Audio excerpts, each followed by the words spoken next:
بركاته في الدين والدنيا والآخرة.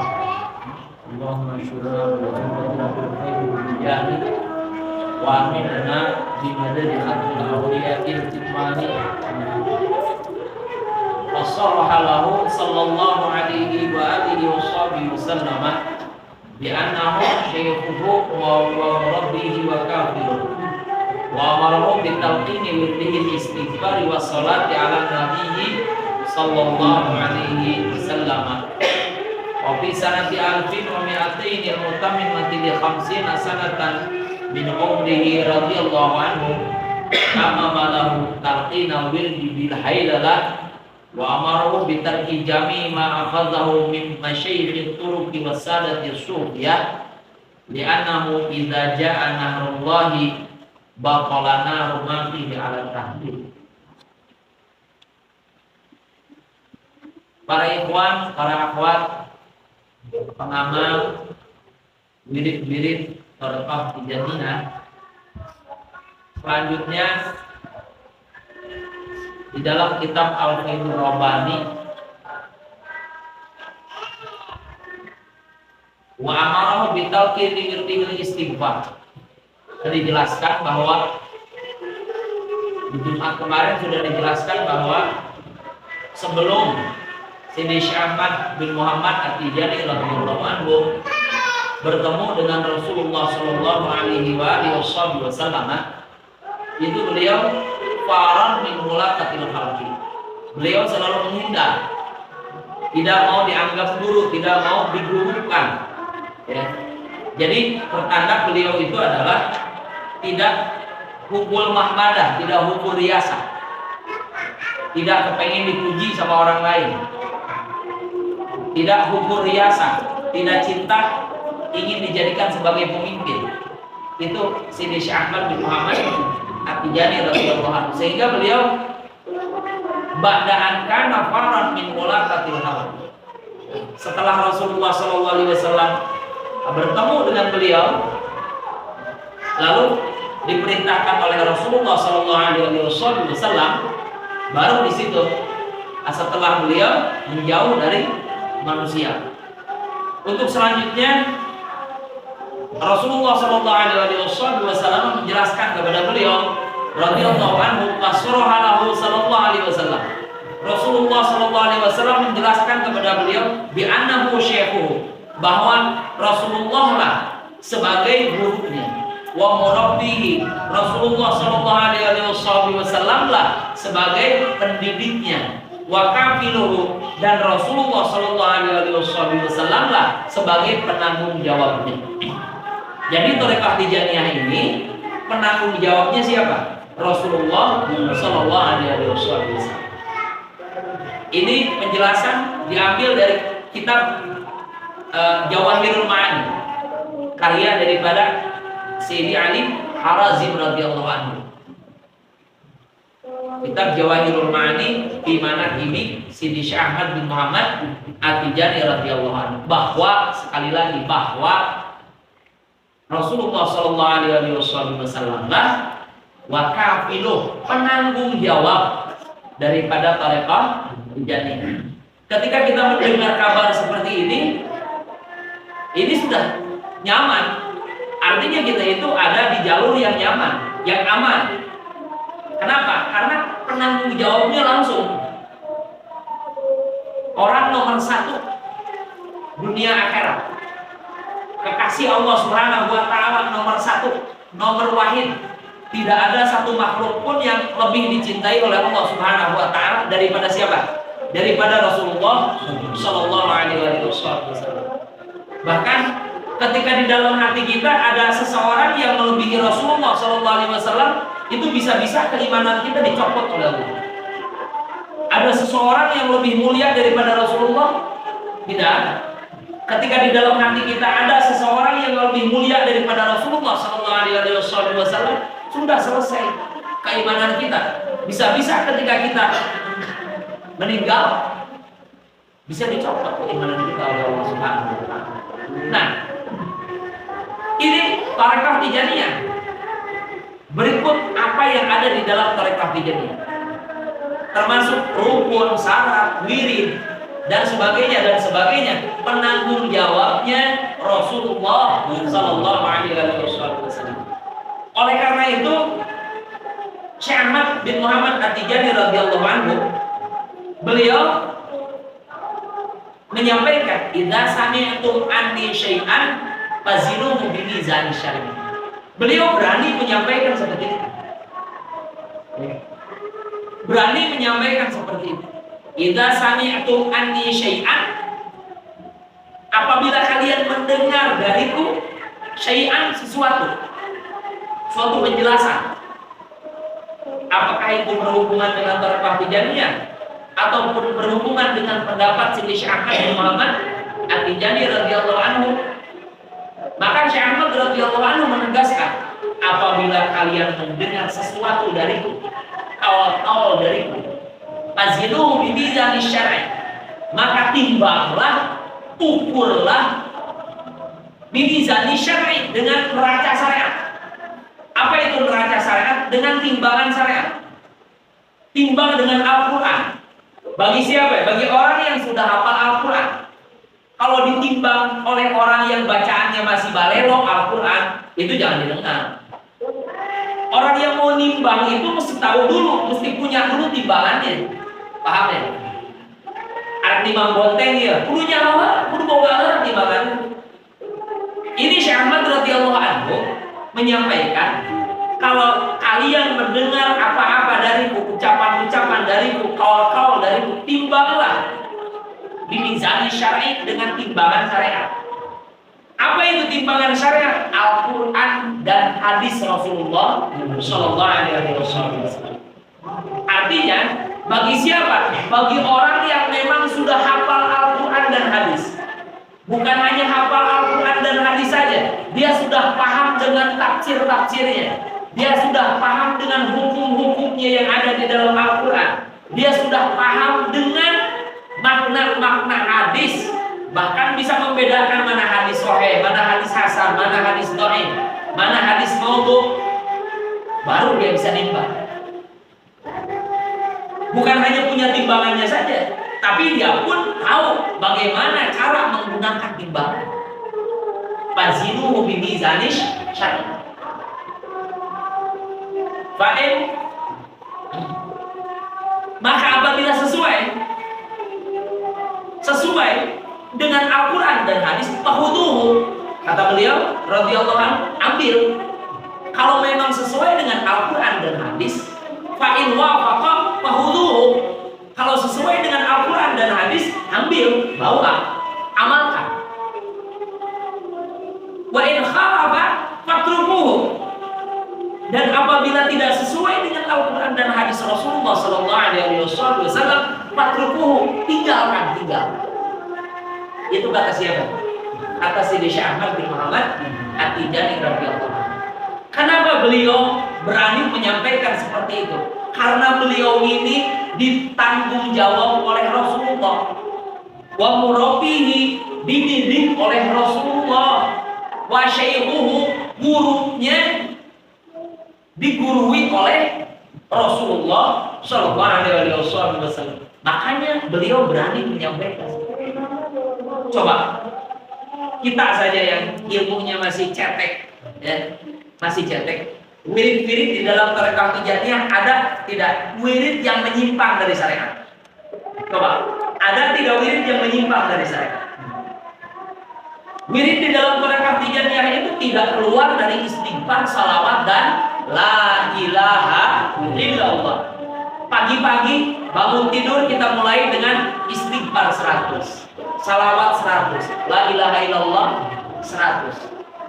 Menjelang malam sebelum kita tidur pun diakhiri dengan istighfar 100, salawat 100, la ilaha illallah 100. Apakah ada di dalam Al-Quran maupun hadis Rasulullah Sallallahu Alaihi Wasallam yang melarang kita baca istighfar? Bahkan dianjurkan. Apakah ada di dalam Al-Quran yang melarang ataupun hadis Rasulullah Sallallahu Alaihi Wasallam yang melarang kita untuk membaca salawat kepada Rasulullah Sallallahu Alaihi Wasallam? Apakah ada? Tidak ada. Bahkan di dalam Al-Quran hadis Rasulullah Sallallahu Alaihi Wasallam sangat menganjurkan. Di dalam sholat saja tidak sah sholat kita kalau tidak baca salawat kepada Rasulullah Sallallahu Alaihi Wasallam. Sangat dianjurkan. Bahkan salawat itu diwajibkan. Ketika kita sholat tidak baca salawat, sholatnya tidak sah. Sekali lagi sholatnya tidak sah. Apakah ada di dalam Al-Quran satu larangan atau di dalam hadis Rasulullah Sallallahu Alaihi Wasallam satu larangan yang tidak memperbolehkan kita membaca la ilaha illallah? Apakah ada? Tidak ada. Di dalam Al-Quran maupun hadis Rasulullah Sallallahu Alaihi Wasallam itu wirid-wirid yang kita amalkan sangat dianjurkan, bahkan fadilahnya sangat besar. Itu wiridnya. Lazimah, wadifah, hailalah, semuanya tidak keluar dari istighfar, sholawat, la ilaha illallah. 3 wirid yang di akhir zaman ini sangat cocok. Selanjutnya, kita lihat lagi syarat-syarat di dalam tarekah tijaniyah. Apakah ada yang menyimpang dari syariat? Tidak ada. Syarat di dalam tarekah tijaniyah itu apa? Kita harus sesuai, usahakan sesuai dengan syariat Rasulullah Sallallahu Alaihi Wasallam. Jangan menyalahi syariat Islam, jangan menyalahi hukum-hukum Islam. Bahkan di dalam tarekah tijaniyah sangat dianjurkan yang asalnya sunnah jadi wajib. Contoh, sholat berjamaah. Sholat berjamaah di dalam madhab Syafi'i. Di dalam madhab Syafi'i, sholat berjamaah itu ada 2 haul.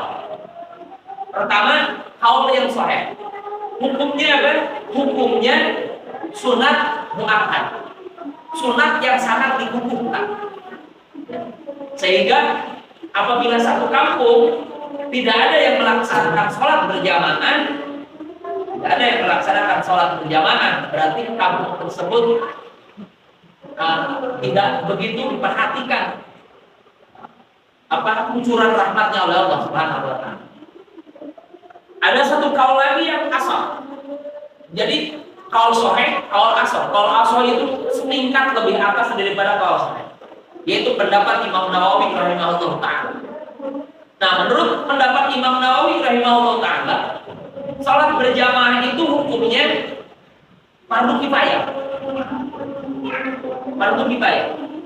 Artinya, ketika satu kampung itu tidak didirikan salat berjamaah, maka semua ahli kampung itu dosa semuanya. Dosa semuanya.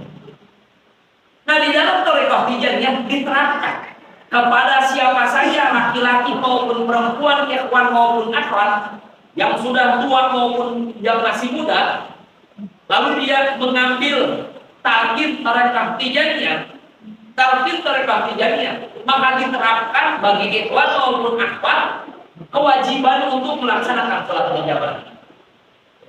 Kewajiban untuk melaksanakan sholat berjamaah. Selagi mungkin, selagi bisa, selagi sempat, laksanakan sholat berjamaah. Selagi tidak ada udzur syar'i, laksanakan sholat berjamaah. Itu di dalam tarekah tijaniyah. Yang sunnah saja diwajibkan yang sunnah. Apakah ada satu kaul yang melarang sholat berjamaah? Ada kaul yang melarang sholat berjamaah?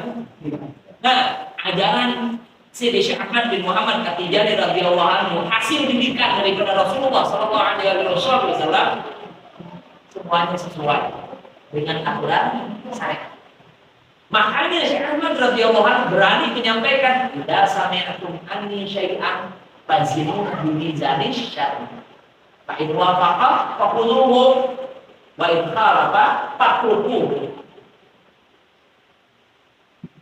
Ada orang yang bertanya, "Ustaz, itu kalau saya masuk ke tarekah tijaniyah berarti saya tidak bermadzhab Syafi'i lagi?"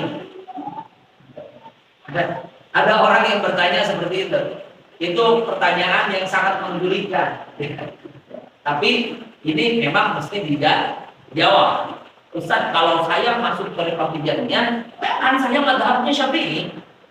Kalau saya masuk ke rekor Tijani, berarti saya harus masuk Tijani dan meninggalkan Syafi'i.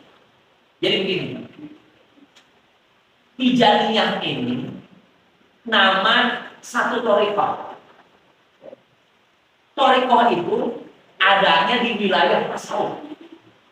Syafi'iyah itu nama sebuah madhab, satu madhab. Adanya madhab itu di wilayah fikih.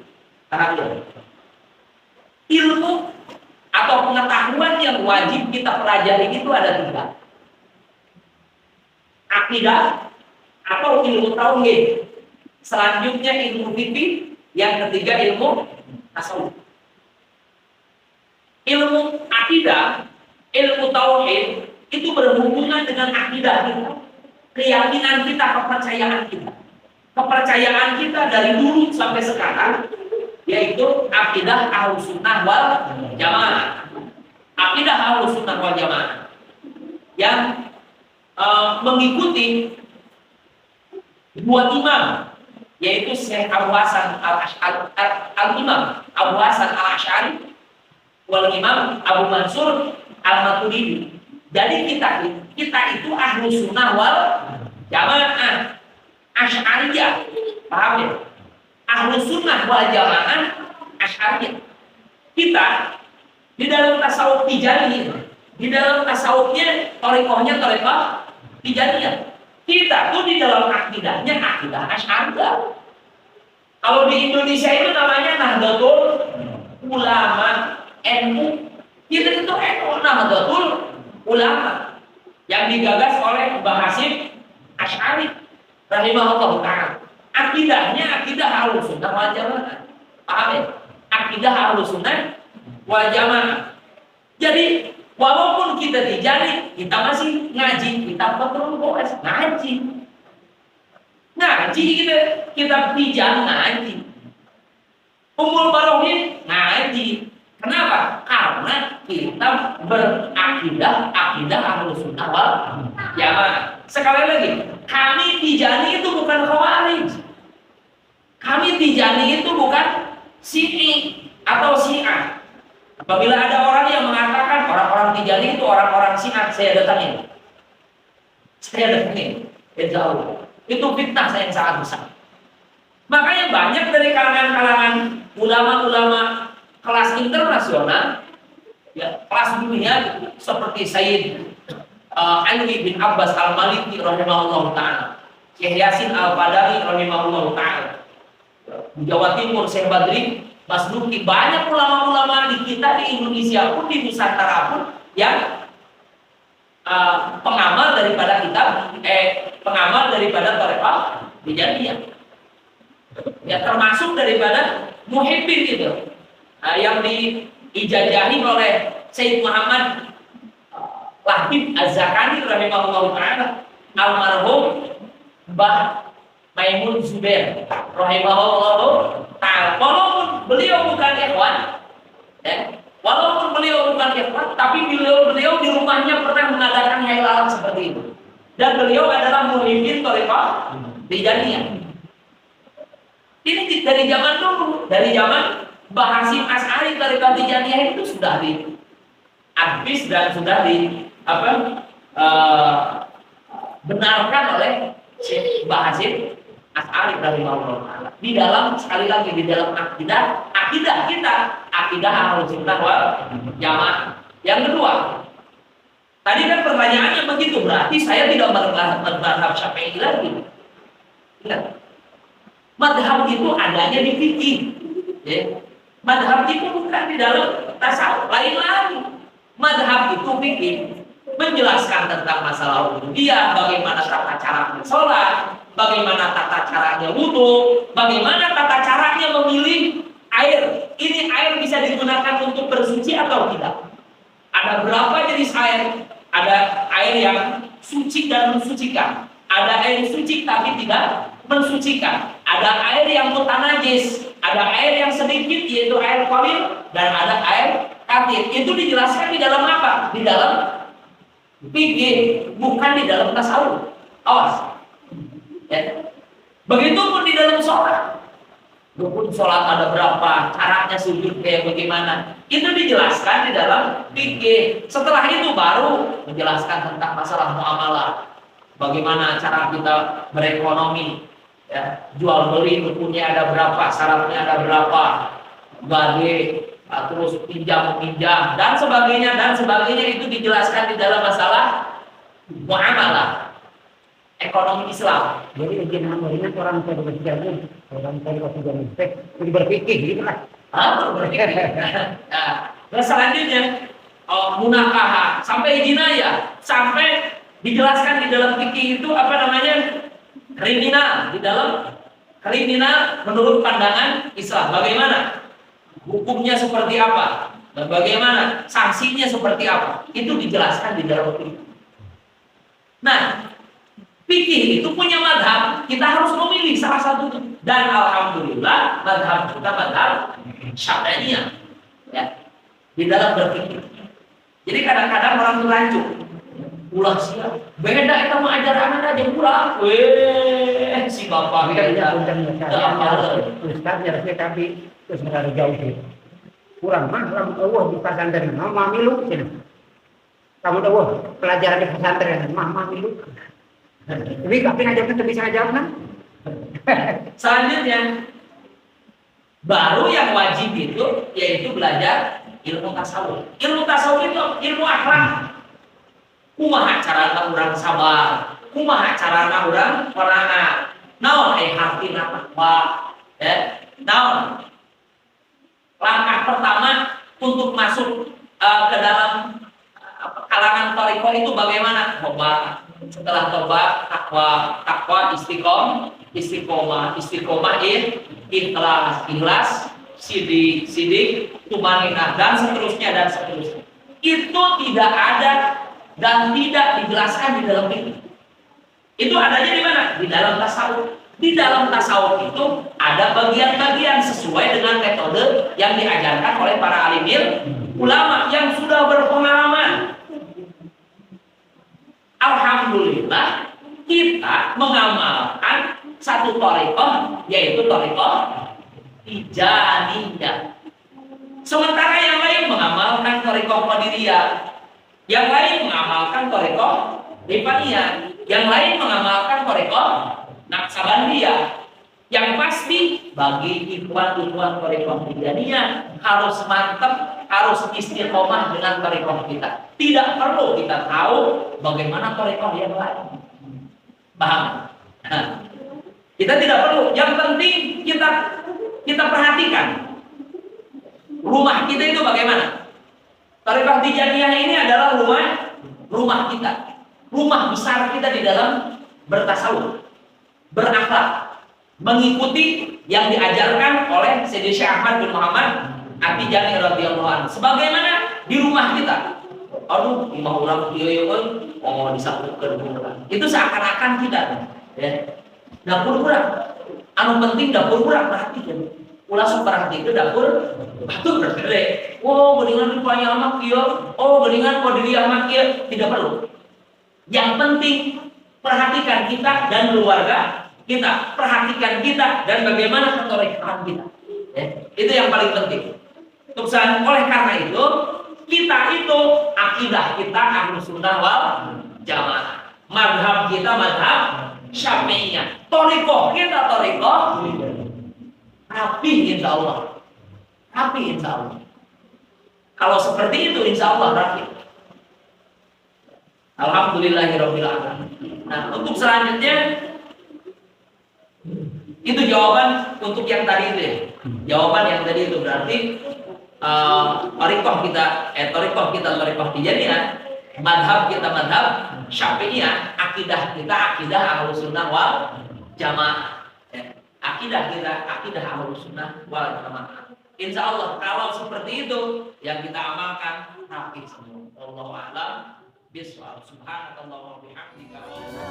Ahmad Tijani murabbana, Ahmad Tijani ya Syekhana, Ahmad Tijani